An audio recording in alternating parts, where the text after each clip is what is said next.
বাংলাদেশে এসএসসি ও এইচএসসি পরীক্ষায় প্রায়ই মেয়েরা ফলাফলে ছেলেদের ছাড়িয়ে যাচ্ছে। তবে শিক্ষাক্ষেত্রে এই সাফল্য কর্মক্ষেত্রে তেমনভাবে প্রতিফলিত হচ্ছে না।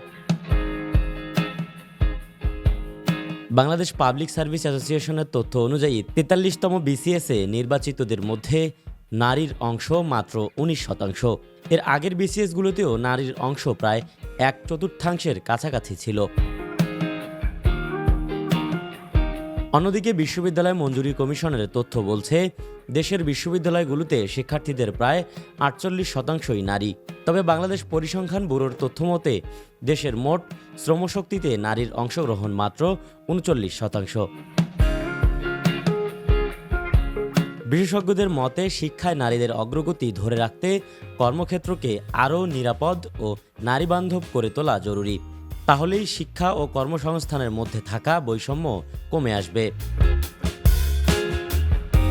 Desk report, RNB news.